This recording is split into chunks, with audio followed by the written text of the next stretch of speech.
Millions of Britons have effectively had a pay cut. Wages aren't keeping up with costs. Public services are struggling too. It's tough right now, and I can't be the only one who's asking, what's going on? The government offers this explanation. It's the legacy of COVID, and it's, of course, what Putin is doing. But are Ukraine and COVID the full story? I think the UK is probably poorer than most people think. The system isn't producing like it should.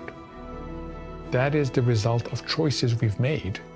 This is definitely not what normal looks like. This is what failure looks like. The government rejects talk of failure or decline, and it's true, Britain's one of the richest countries in the world. But if that's the case, why do so many people feel so poor?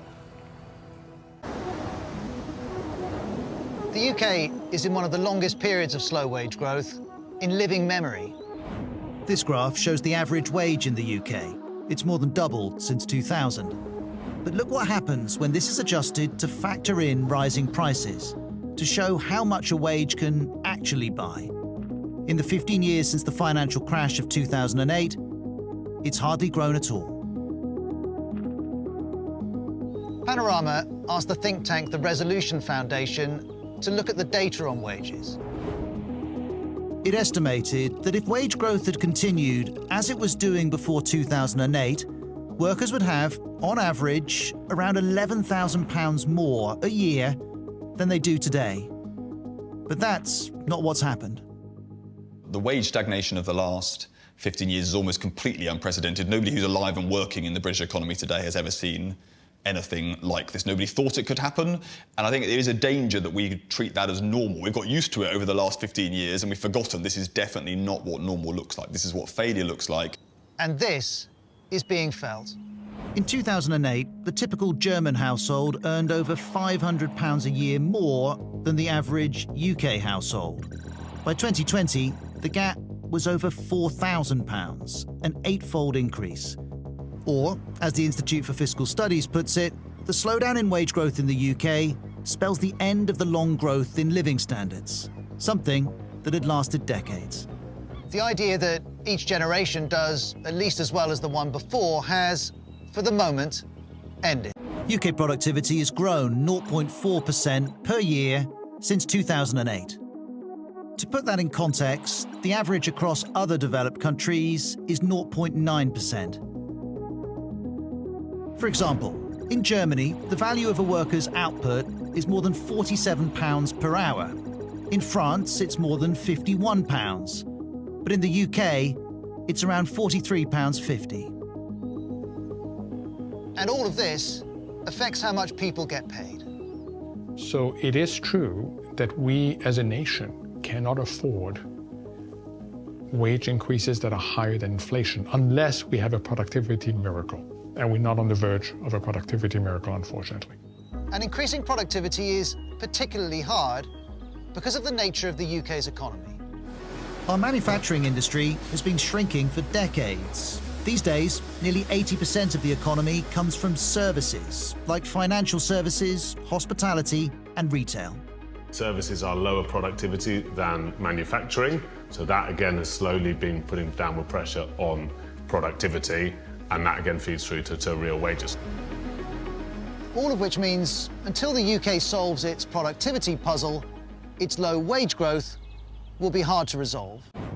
Between 1997 and 2017, investment from both private companies and the government was equivalent to 16% of the UK's GDP. That's 16% of the total value of the economy. But look at how that compares with other developed countries. We're last on this list, behind Canada, France, the US, Germany, and many others. The UK's level of investment has been low since the 90s, but in the years after the financial crash of 2008, the coalition government put the brakes on spending, and investment went even lower. Professor Diane Coyle at Cambridge University told us a lack of investment over decades has held back the economy and made the UK less resilient than comparable countries to shocks like Brexit, COVID, and the invasion of Ukraine. The government doesn't deny there's a problem here. Since 2020, it's increased its own spending on investments. And last year, Rishi Sunak asked this. Why is investment in capital so low? My analysis is clear. The problem is no longer the government. Businesses simply aren't investing enough. But why might that be? Because businesses don't take investment decisions in a vacuum, and one factor in their decision-making is political turbulence.